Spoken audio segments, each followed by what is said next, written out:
Have you ever thought about a career in the whiskey industry? I'm not talking about being the next master distiller, but the Distilled Spirits Business Certificate from the University of Louisville is a 6-course program, and it will prepare you for the business side of the spirits industry with things like finance, marketing, and operations.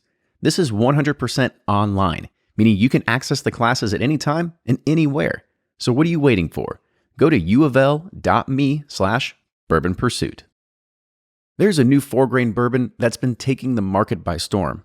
Penelope Bourbon. Bottled at the historic Castle and Key Distillery, Penelope's balanced 4-grain flavor comes from a unique blend of 3 bourbon mash bills. Currently available in 2 expressions, 80 proof and cask strength, Penelope sips well neat, but also makes a great Kentucky mule. So, look for Penelope's award-winning bourbons in select markets, and of course, online at penelopebourbon.com.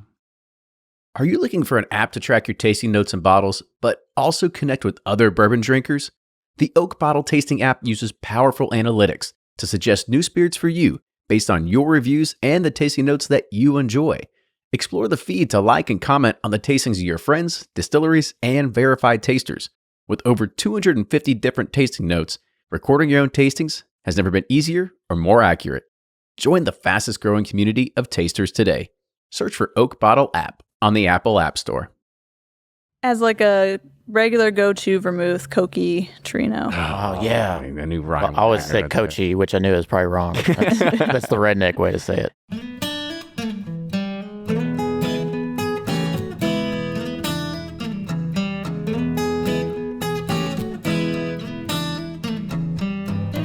This is episode 272 of Bourbon Pursuit, the podcast featuring news, reviews, and interviews with people making the bourbon whiskey industry happen. Before we start today's podcast talking about cocktails, here's your weekly bourbon news update. Fred Minnick, you know him as a part of this team, but he's also teaming up with Emerson Hart to bring a music and whiskey pairing like no other. For the first time in history, a Grammy-nominated platinum artist plays and talks about how whiskey inspired him, his music, and more, along with Fred. This event will take place on September 30th at 8 o'clock p.m. during a live stream, and tickets are now on sale. It's $9 for general admission, or you can splurge and go for the $49 front row experience, which also includes a signed poster from the two of them. You can get your tickets right now at theultimatepairing.topeka.live. That's Topeka, like Topeka, Kansas. Or you can get it with the link in our show notes. Bob Dylan's whiskey brand, Heaven's Door Spirits, is in the midst of their second annual Serve Somebody philanthropic program. And from September 1st through October 31st of 2020, for every bottle sold, Heaven's Door will donate $1.50, which is the equivalent to at least 4 meals to a community in need. Jim Murray's Whiskey Bible, typically held in high regard every year, is undergoing major criticism and backlash from the community over his use of sexist and vulgar language when describing his whiskey reviews. And so far, Glenfiddich, the Whiskey Exchange, and the Scotch Whisky Association have denounced and pledged not to stock the book. And Beam Suntory itself expressed its extreme disappointment in Murray, even after its Alberta Premium Cask Strength Rye Whiskey was named its World Whiskey of the Year in the 2021 Whiskey Bible. Now moving on to bourbon release news. We're going to talk a little about us and what's going on with Pursuit Spirits. And Pursuit Series now has 4 different barrels that are available in 4 different markets. Specs in Texas just landed its 2nd barrel, and this 11-year barrel has hints of vanilla ice cream topped with apricot and cinnamon crisps. Again, only available at major Specs locations across Texas in their major markets. And the state of Tennessee has received its 1st barrel. This, available at select retailers across the state, has been spotted in places such as Nashville and Chattanooga already. And this is episode 33, and it's going to get you geared up for October because the show notes read, remember those suckers from Halloween that were green apple mixed with caramel? Well, here it is. And now we also have 2 new barrels available on Sealbox for everyone who wants to have their bottles shipped directly to their home. Episode 31 is a 10-year-old Tennessee bourbon that has the flavor that I would compare it to Dr. Pepper. And episode 32 is our second to last high-aged barrel. This one is 15 and a half years old. And so if you've been a fan of our high-aged releases, you better stock up because we've only got 1 more barrel remaining after this. You can get more information about all of our releases at pursuitspirits.com. Old Forester is celebrating its 150-year history with a limited edition bourbon release that references Georgia's original process, which is composed of 3 batches, also being unfiltered, and each presented at individual batch strength. 150 barrels were chosen by master distiller Chris Morris and set aside for this limited release product. Now, as I mentioned, there are 3 batches. Batch 1 is 125.6 proof and comprised of 46 barrels, also known as, from Jackie's Icon, as the Fruit Bomb.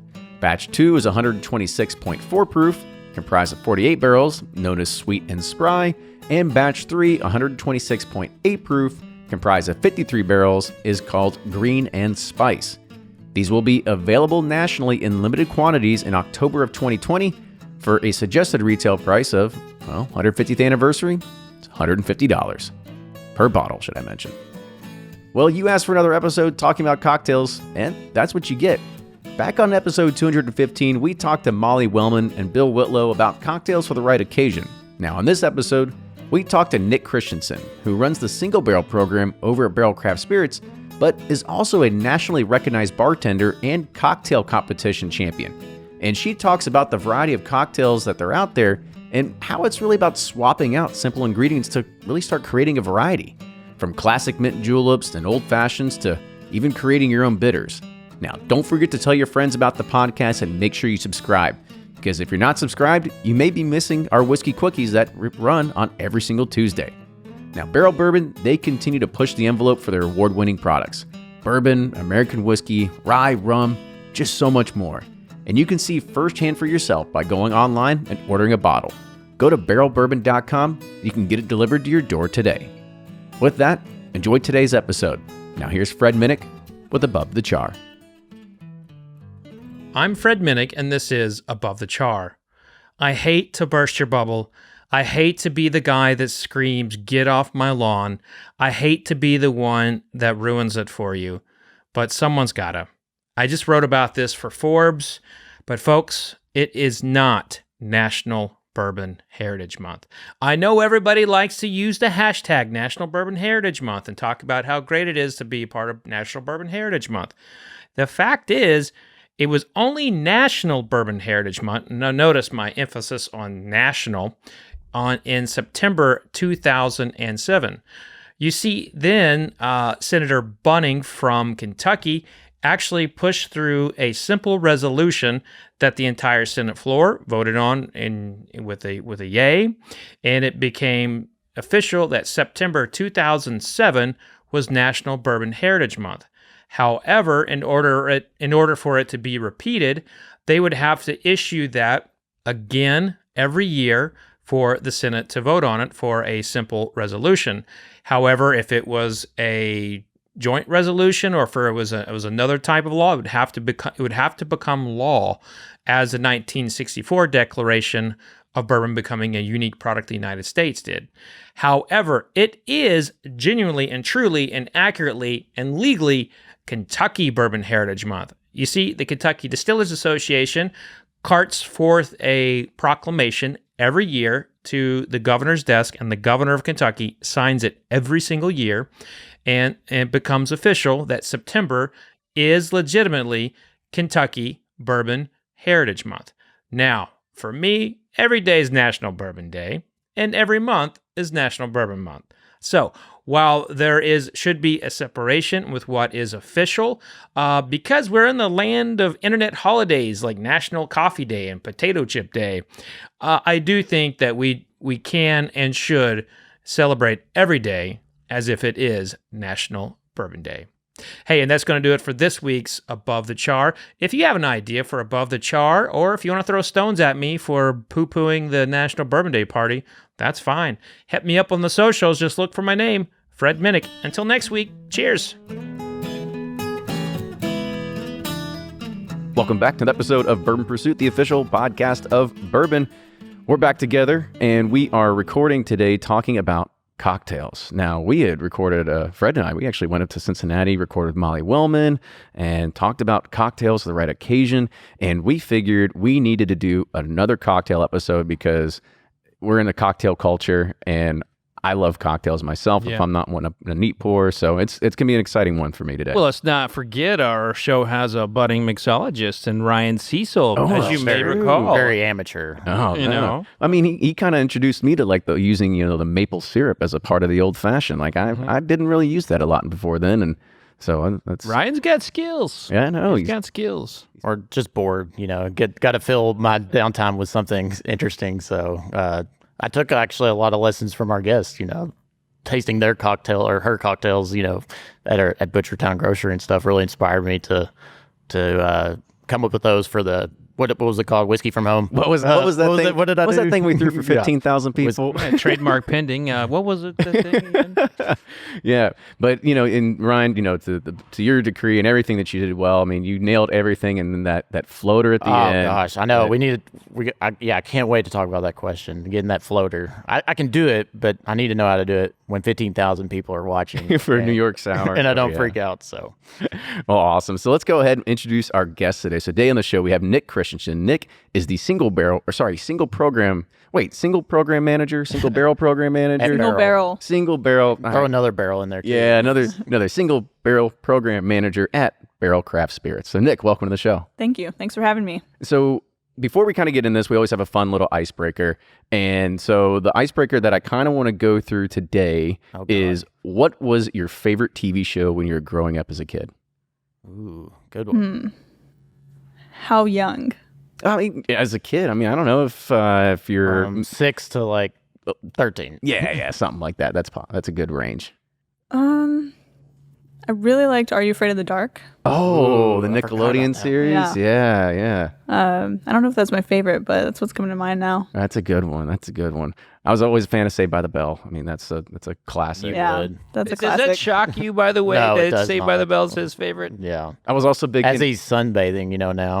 I go over his house nowadays. He's like sunbathing. So it makes sense. with that, and I was a big fan of Voltron. Oh, I love Voltron. Oh, I'm not familiar with Voltron. For me, it was better than Transformers. I like Teenage Mutant Ninja Turtles. That was a good one. And I like Doug. I don't know. Doug was awesome. Yeah, Doug was fantastic. What about you, Fred? Do you have a favorite? Man, I had a lot. You watch a lot of TV. It's funny, like you mentioned, like it's what's coming to my mind right now. Like for me, what's coming to my mind right now is Alf. Like I used to love Alf. He scared me. But Alien. Yeah. Yeah, the little alien to have in your home, and they approached a lot of important societal issues. They did back then. They touched a lot of stuff. So, all right. So let's go ahead and we'll kind of steer this back over to Nic. So Nic, let's kind of get a little bit more about your background before you came the single barrel program manager at Barrell. What were you doing before this? Of course, the show's about cocktails. So kind of talk about your past doing that. Yeah, so most recently I was at Butchertown Grocery, which is a restaurant in Louisville, Kentucky, and I was the beverage director there. So I was there for 4 years. Before that, bartended around different places in Louisville, and before that, I actually was interested in becoming a chef. So I worked in different kitchens, learning cooking techniques and flavor combinations, and I moved to Louisville from Cincinnati about 9 years ago. And before I moved to Louisville, I didn't know anything about bourbon. I don't even know if I liked it or if I've tasted it, but I fell in love with it pretty quickly when I moved here. So that's what made me leave the kitchen and go to the bar scene. And so with the kitchen part of it, I mean, did a lot of that like give you inspiration for cocktails or anything like that? Like kind of how did that play into what you were doing as a part of bartending? Yeah, I think I had a lot to learn. I just kind of like dove right into the cocktails, and there's a lot of like history and formulas and things that you want to learn first. But then once you learn those formulas, you can take flavor combinations from the kitchen to really infuse those into your cocktail making. No, I got you. What was your inspiration, or like, did you have any resources or somebody taught you the ropes, or?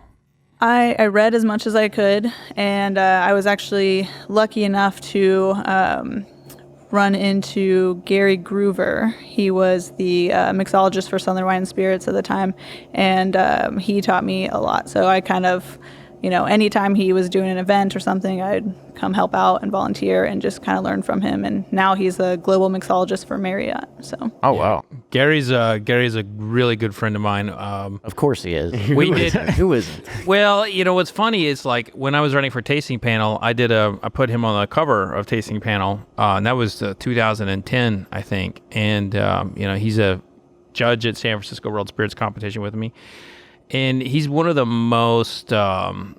best bartenders in the world, and I feel like nationally, like in the bartender community, everybody loves that guy. And if you're in his like training tree, you got some special skills.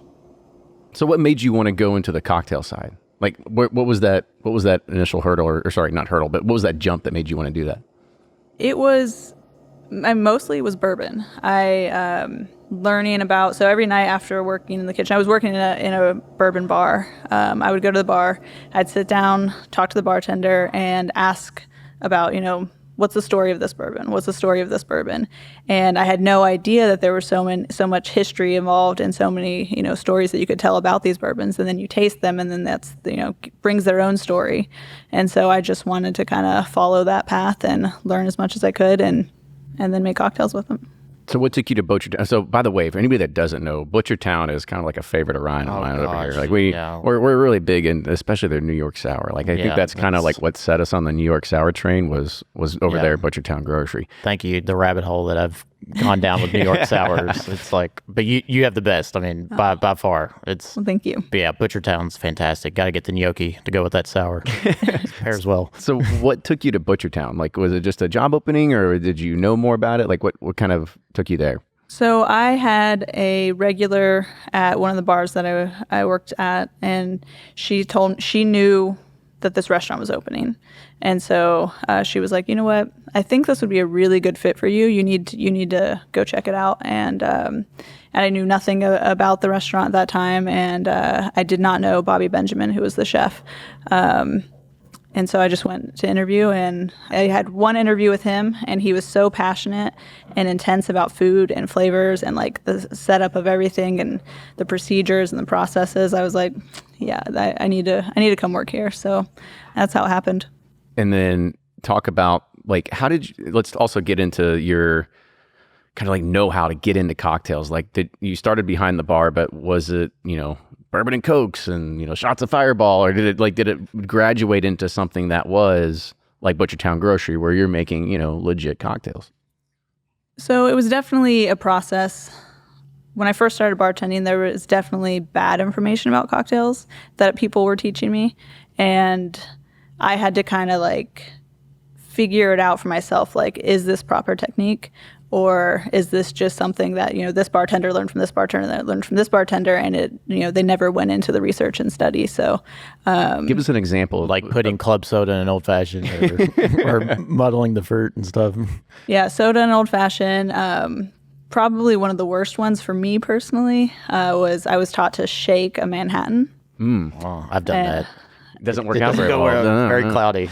But that's just like how things were for a long time. So I think it's getting better in the cocktail scene. I think people are really, learning the true ways to make things. And so that's why I had to do my own research. But I was pretty much right into the cocktail scene immediately, trying to learn as much as possible. Talk about like what you do as a beverage director for a restaurant. Like what's all involved with that? It's a lot. So Butchertown Grocery in particular, it's two restaurants in one. So the first floor is, all about the experience and the dining, a lot of wine heavy, but also cocktail heavy, but you want the food to shine.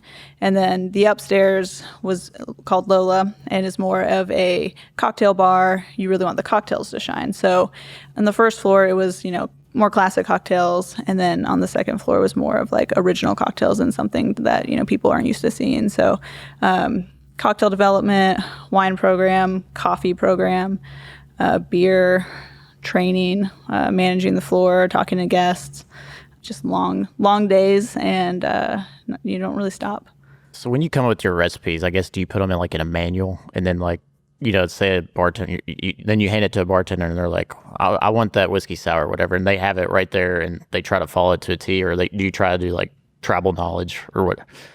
During training, yes.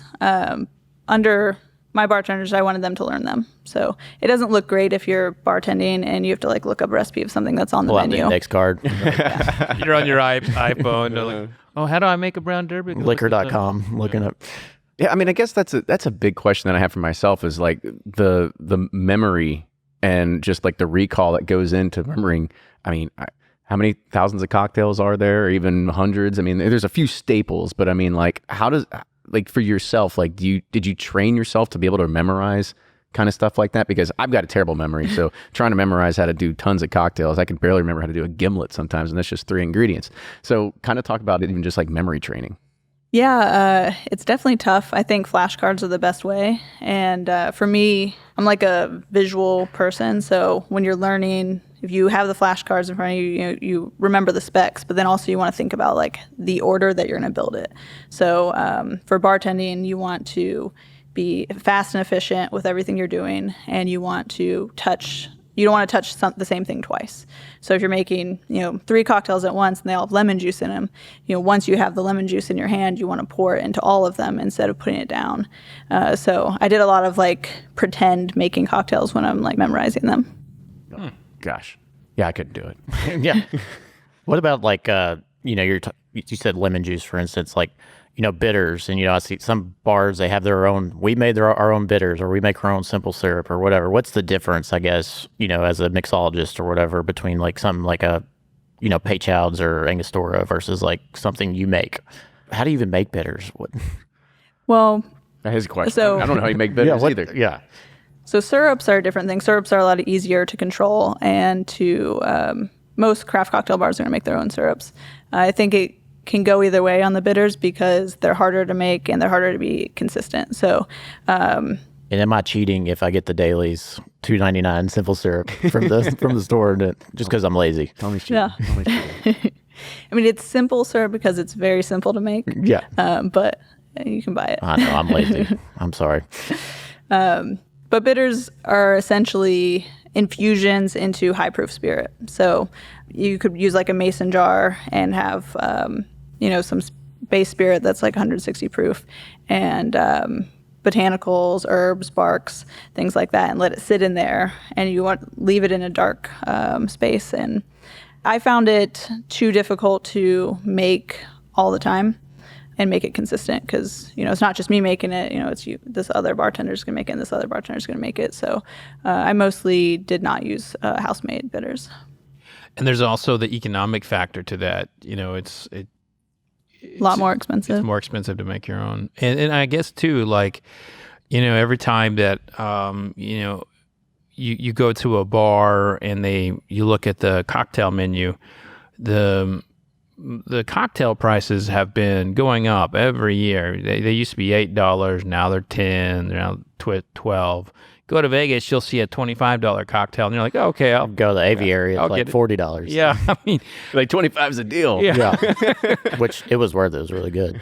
Talk about how you build a cocktail out from an economic perspective, and what all goes into that. Yeah, I think it depends on, your bar program. For me, where I was at Butchertown Grocery, I had a little bit more luxury of being able to use more expensive ingredients and have a higher priced cocktail. Usually, like $22 was probably the most that I would have a cocktail for, but that comes down to we had a huge single barrel program, and we wanted to showcase certain single barrels in different cocktails. But if you're just looking at I want to do a cocktail between $12 and $15, you just break down the cost per ounce of everything that you're considering using. And sometimes you can come up with a cocktail and it's like, this, I would have to charge $18 for this. So then you can look at the ingredients and see, could I swap out this bourbon for this bourbon, use this, make my own syrup instead of using this to kind of get the cost down. What's typically the percent? Like, I know food cost is like roughly 15-25% of the, the final price. Is it similar in the cocktail? Usually in like a craft cocktail bar, between 15 to 22% cost. And you'll have one cocktail where you make more money on, and then you'll have another cocktail where you make very little on. So but you it should present balance to Bobby, out. you're like, this one's going to be 25%. And then he's like, nope, keep working. Get it down. As long as the overall cost was fine, then it Sure. all balanced out. So I mean, where's the room? Is it the room in there on like staple cocktails or like new things that you all kind of like make up? Like where's that room there? It just depends. So as long as it's interesting and it tastes good, sometimes a classic cocktail can sell at a higher price and we make less money on it, but it just sells so much that it works out. And then other times it's an original cocktail where there's more ingredients and the price goes up and we sell it for less just because we want people to try it. If there are obscure ingredients and it costs too much, a lot of people will be afraid of it. Absolutely. So I kind of want to dive into some of these classics real quick. So I mean, is there a certain recipe that you like to follow when you're making just a traditional old fashioned? Yeah, so old fashioned is like the original classic cocktail. So in its like purest form, it's just spirit, sugar, bitters, and then lemon oil or orange oil or something. So I try to stick pretty true to that and let the whiskey speak for itself. So I like a high proof spirit. And I make a Demerara syrup that is a 2-to-1 ratio. Okay, go on. Start Demerara syrup. I'm already lost here. Type of sugar cane. Yeah, okay, is that what it is? I don't know these Actually, things. It's like sugar in the raw. So it's a richer sugar than white sugar. Okay. And 2-to-1 ratio is like 2 cups sugar to 1 cup water, so it's thicker as well. Just a bar spoon of syrup and 2 to 3 dashes of bitters, and usually Angostura is the safest way. Stir it, pour it over fresh ice, and then lemon and orange oil. I'd feel with like Angostura, there's probably got to be like the tagline, like nobody ever got fired for using Angostura. Right. Like it's just like it's a safe. Yeah, play it's safe. Yeah. I mean, is there anything that people would opt out or not use for instead of Angostura?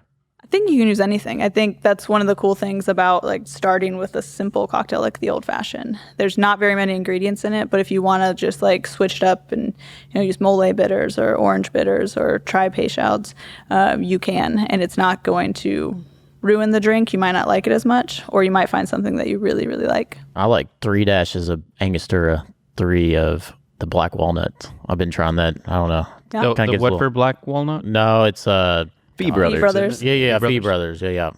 When you think of bourbon cocktails, what comes first, Manhattan or old fashioned?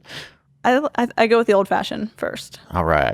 See, I'm a Manhattan person. Yeah, that's why I asked. Too. There we go. All the way. Losers. All the way. I'm a big fan of the brown derby. And we had dinner at your place, and you made me the best brown derby I've ever had. Oh, it's awesome. What's a brown derby? I was about to say, I was like, let's educate some folks here. It is a bourbon cocktail with grapefruit juice in it. Oh. It's shaken, served up. It's really refreshing, but it can be, the grapefruit juice can So be it's like kind a of salty bitter. dog, but with bourbon. I was about to say, I'm not a big fan of grapefruit juice. So I was like, It's honey. The honey, knocks the grapefruit juice down a little bit. And I'm telling you, it is just so good. I love it's a beautiful cocktail. But if you don't like grapefruit juice, then, you probably don't like American style hops, for like you're Pillow. right. I don't like IPAs in my beer for beer. So that's definitely me. So then that's that same type of spicy bitterness that you would find. So yeah, if you don't like grapefruit juice, and don't try it. I like it. I'm going to try it tonight. I'm steal your note card over there. And then while we're on the subject of debates here, are you a fridge ice person or like Gucci ice? You got to have like the clear, crystal clear, like balls or squares.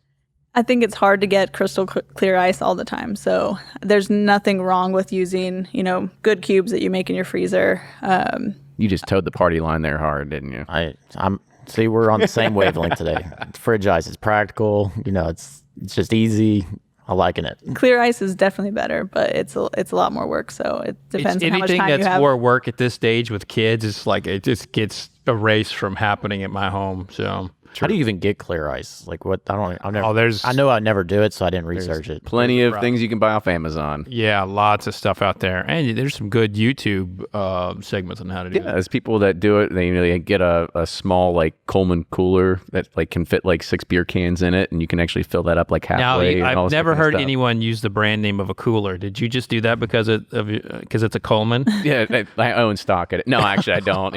Not even related. But So when we talk about cocktails, there is a things have graduated in the last few years. There's a level of like star tender. Bartenders are kind of just recently there was an announcement of like a talent agency representing bartenders. And it's become a little bit of a high-end, high echelon, like where bartenders are kind of looked at as like the new wave of celebrity chefs. What do you think about this like growing culture of bartending and mixology?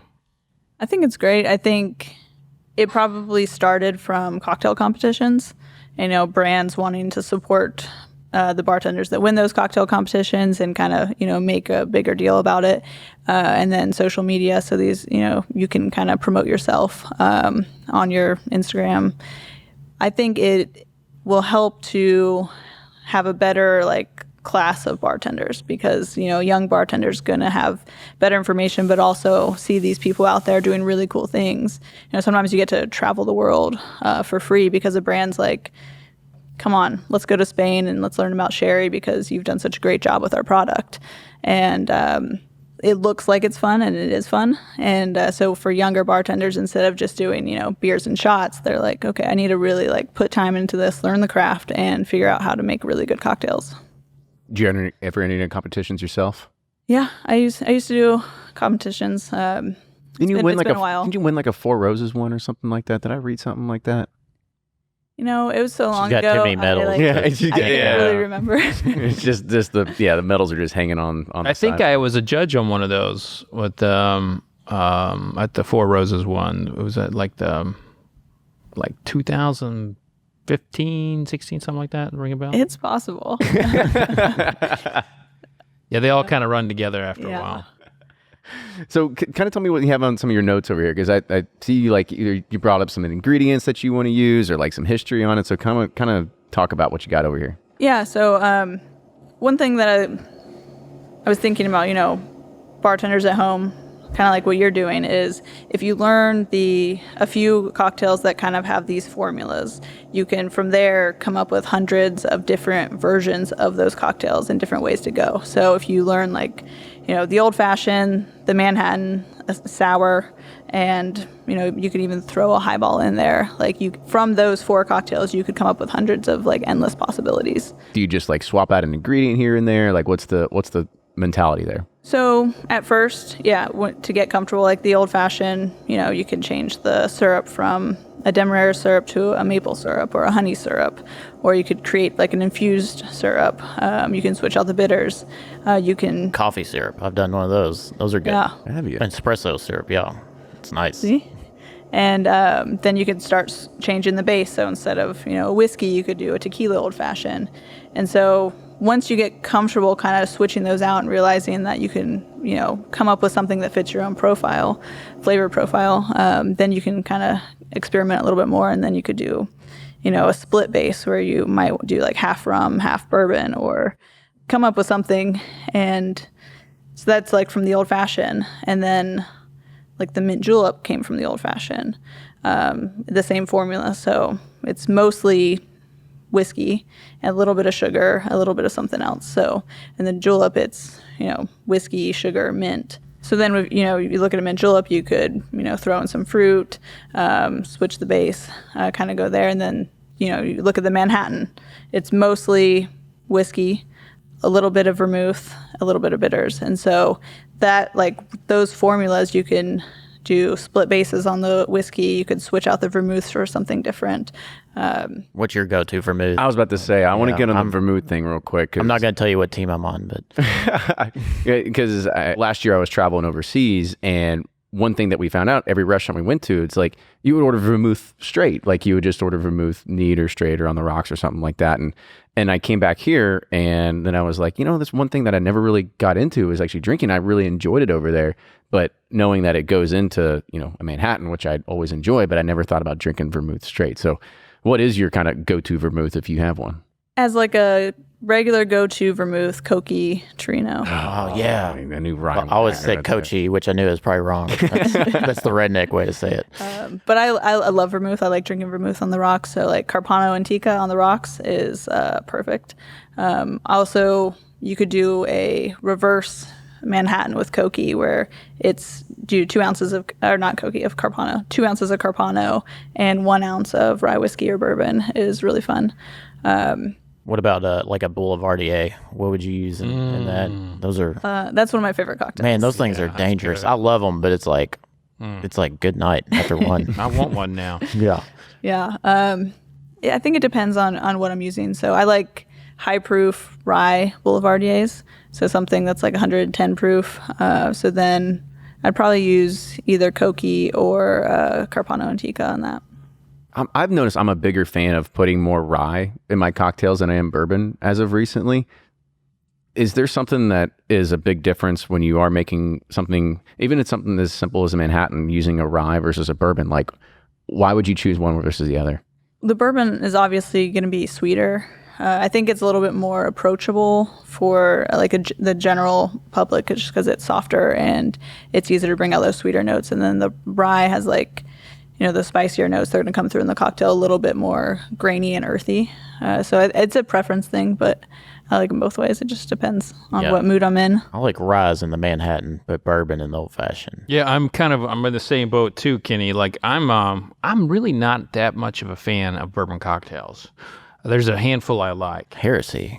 But I like my bourbon neat. I like it neat, or maybe a cube of ice, a little bit of water. But if I'm going to do, cocktails with bourbon, it's probably just a highball, or like I said earlier, a brown derby, maybe. What do you do with your highball? Just like soda? Yeah, just a good Diet Coke? Grapefruit soda. Grapefruit soda? Yeah, grapefruit soda is my favorite. But I love rum cocktails. I think rum is like the best spirit to mix with. I'm curious to hear your thoughts on the flexibility of rum. Yeah, the daiquiri, like the classic daiquiri, just 2 ounces of rum, 3/4 lime, 3/4 sugar is one of my favorite cocktails.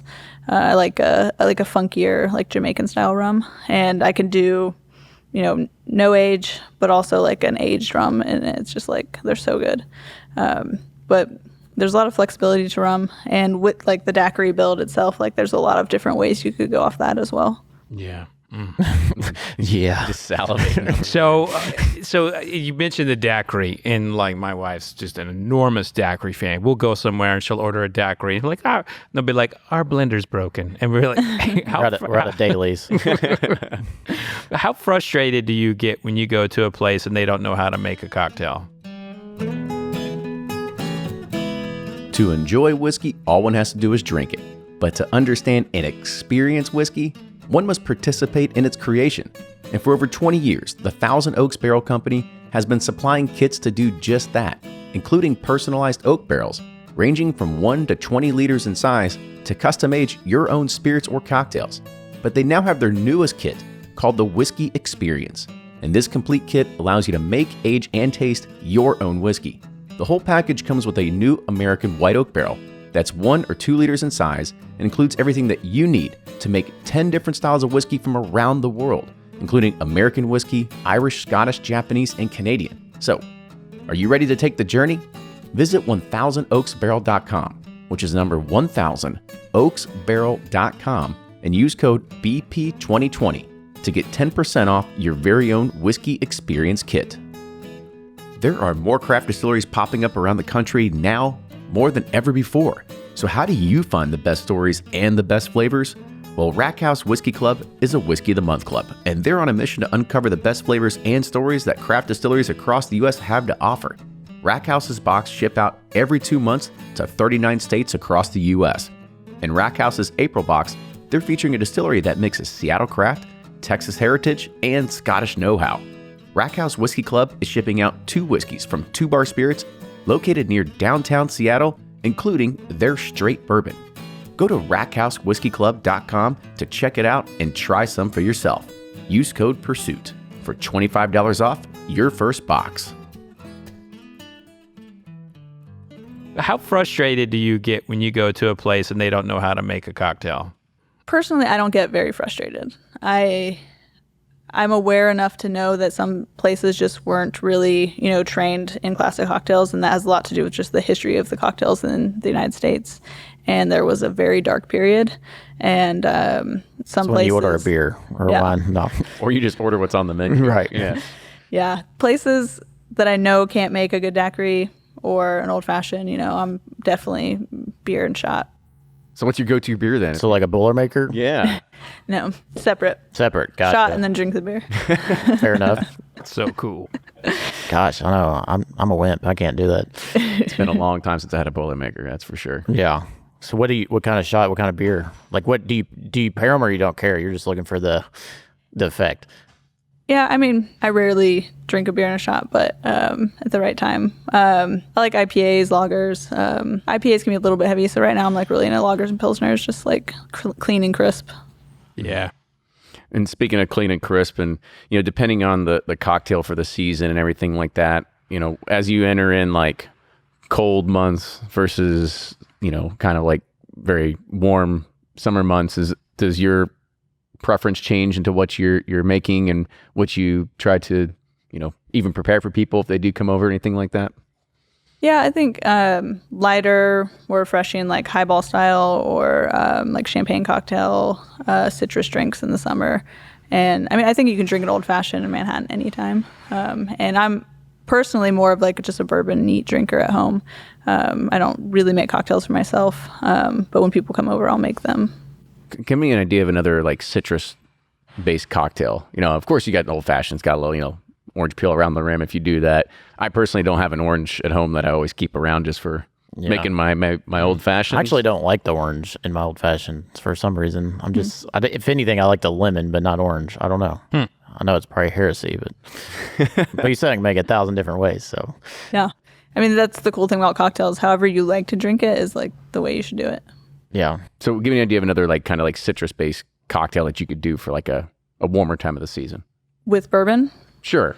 Why not? Well, the or rum to appease Fred, one or the other.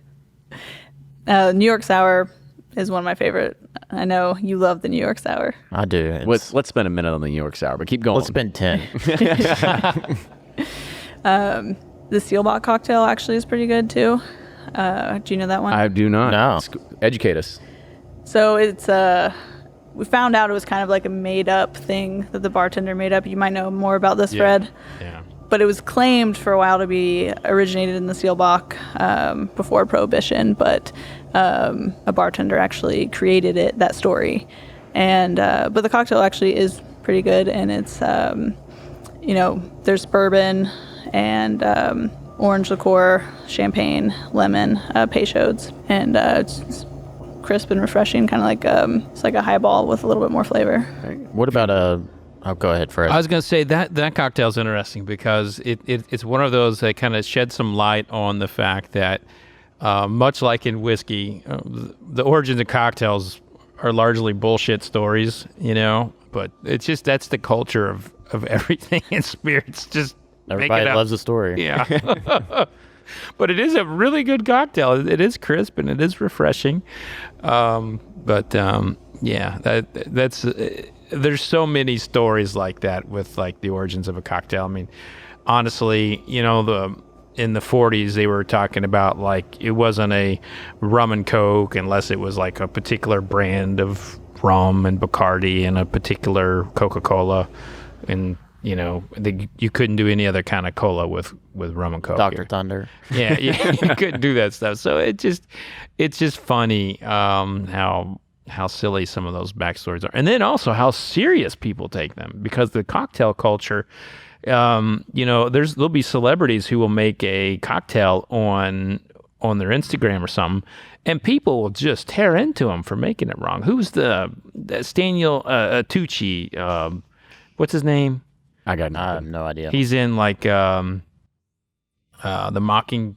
You know what? He's an actor, but but he got crucified for making a. I don't even remember what he made. I think it was a Negroni. This is a great story. And then I found $5. Back when sandwiches were a quarter. Anyway, okay. Here, so, I'll save you, Fred. Talk about like a bourbon slushie. I've yet to find like the perfect like slushie so recipe. good. Do you have a good one that you can steer me in the right direction? I never did the bourbon slushy. Oh man. So I think it all begins with the machine.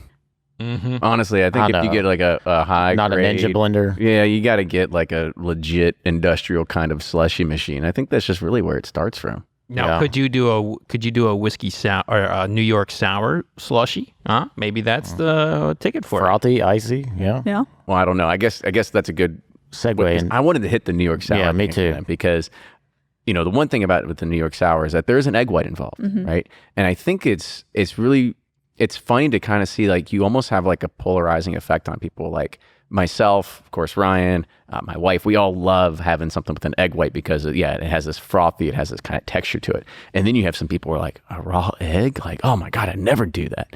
So kind of talk about like just using a raw egg in some of these ingredients. Like, what's that like? So you have to definitely be careful and clean. I would not recommend ordering a New York sour at every bar. Just read the bar and know, okay, yeah, I can probably order one from this bar. Because you can make the cocktail without it. But it adds just like this like creamy silkiness to it. And then you get that like really cool float where it's just like white, red, and then the rest of the cocktail. Where did you get the inspiration for your version of the New York sour? So that cocktail, Marie Zahn, she was the original beverage director at Butcher on Grocery when I started, and so I definitely learned a lot from her as well. And so it was she was the one that kind of taught me that style, and then I switched the way I did the egg frothing. So there's different. That's another thing is like, how do you froth the egg? Oh, yeah. How Dry do you shake versus it? wet or Yeah. whatever. Yeah. So Let's get into this. so there's dry shake, reverse dry shake, and then what I call the 2-cube method. So dry shake is you shake with ice, and then you strain out the ice, and then do a dry shake, and then pour it into the glass. The reverse dry is you dry shake first, and then you add ice, do a shake, strain into the glass. The 2-cube method is if you have good like 1.5 inch cubes, you can put 2 cubes in the shaker tin, and you just shake it until the ice melts. And that's the method that I prefer if you have good ice for it. I always thought dry shake was just like no ice. You just shake it in there and then put over ice. So I was totally wrong.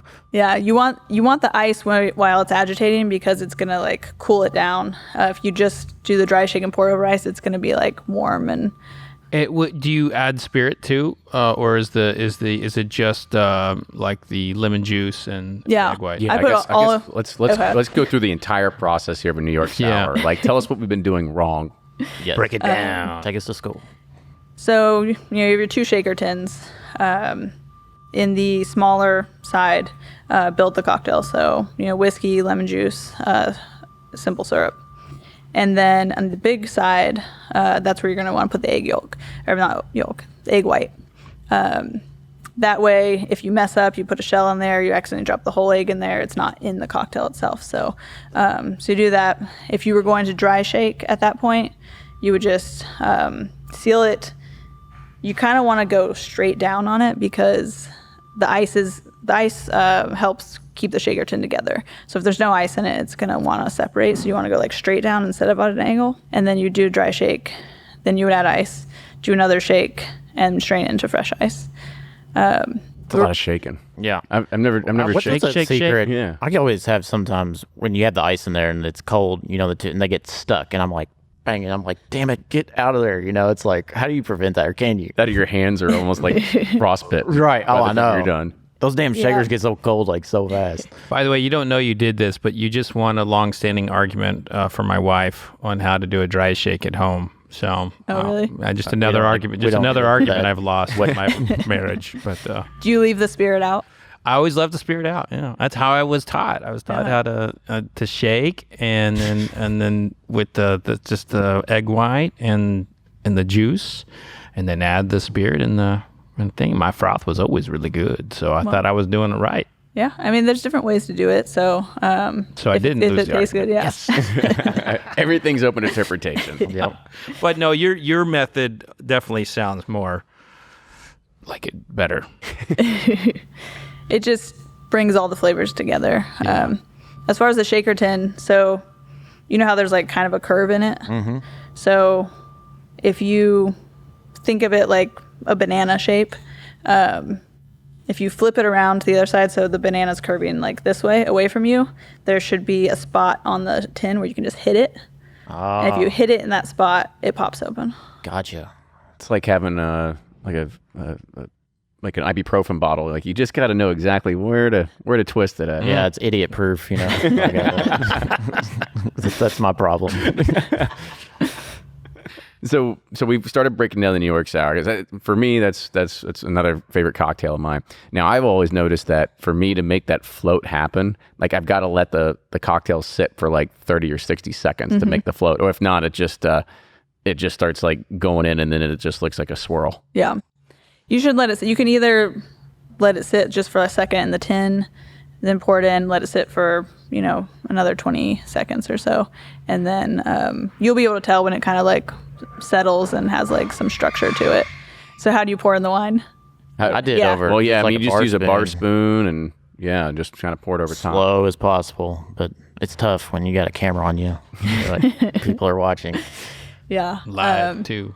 I used to do it that way. It definitely works, but I had to make them, so often and so quickly that using like a little jigger and doing a half ounce of wine in there and quickly, like really fast, pouring it right in the middle of the cocktail, it'll fall in and then float back up, and then you just spin the glass.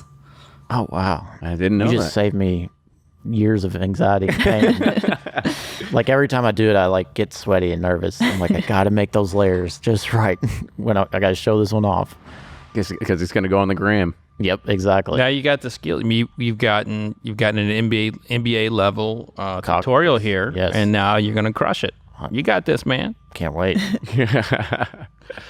So one of the, I'm sorry, Kenny. I'm fascinated with trends in the cocktail world, because there are all kinds of things like a small barrel that was 10, 15 years ago, everybody was doing it. Now it's kind of pulled back. Everybody's doing the barrel-aged Manhattans.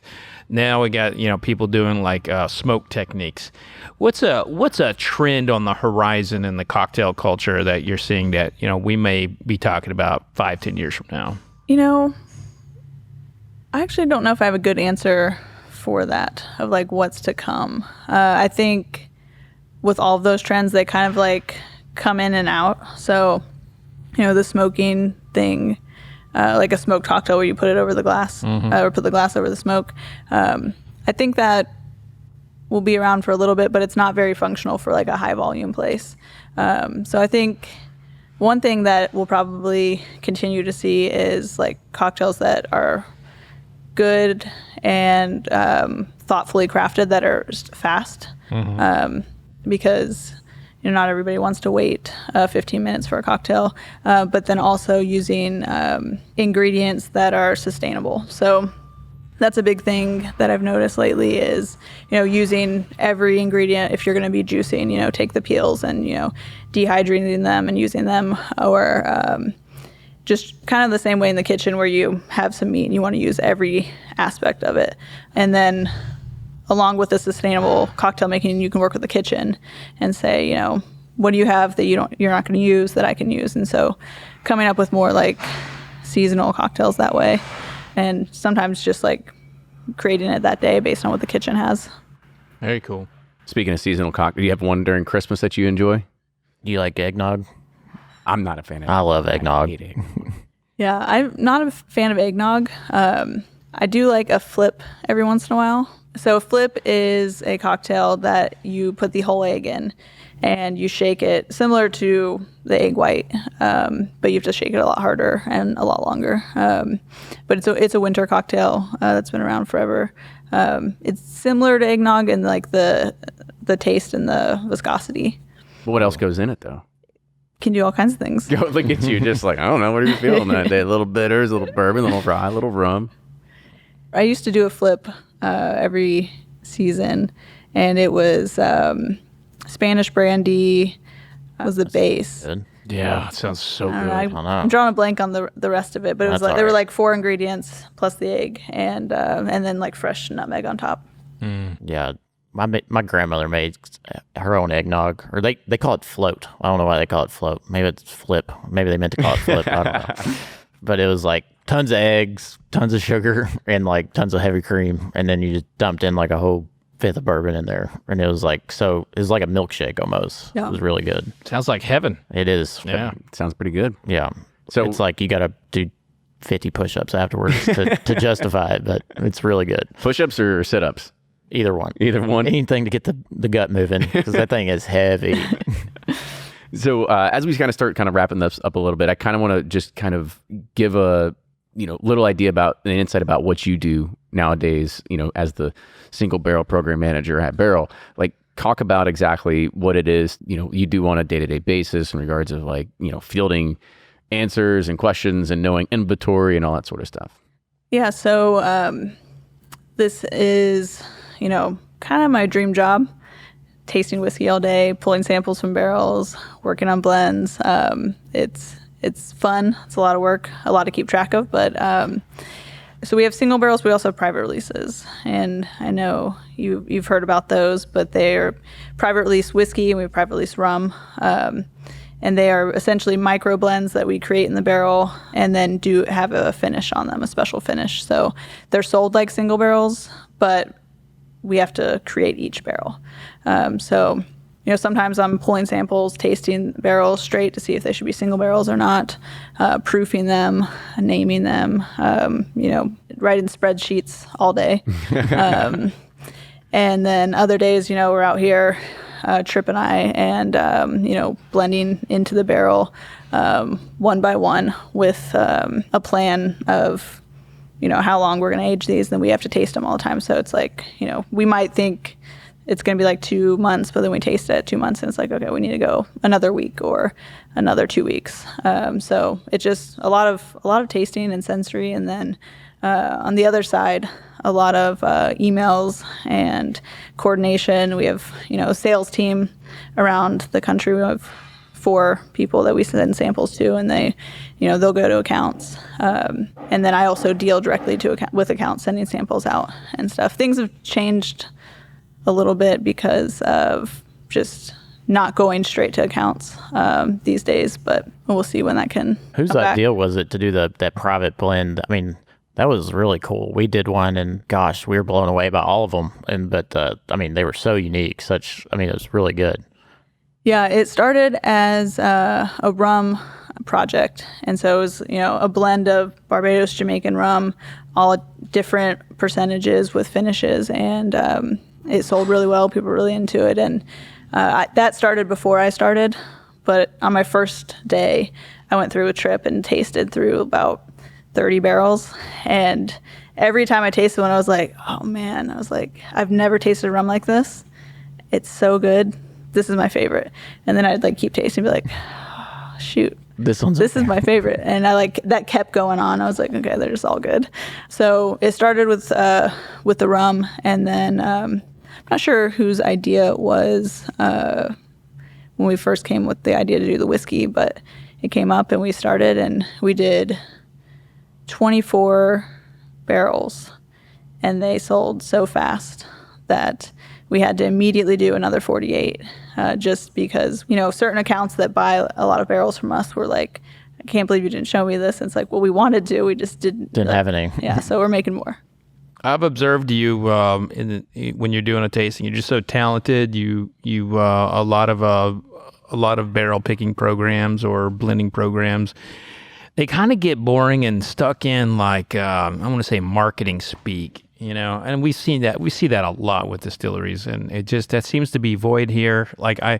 You never really hear any kind of marketing messaging coming out of Barrell or you when you're doing it, and it's really refreshing.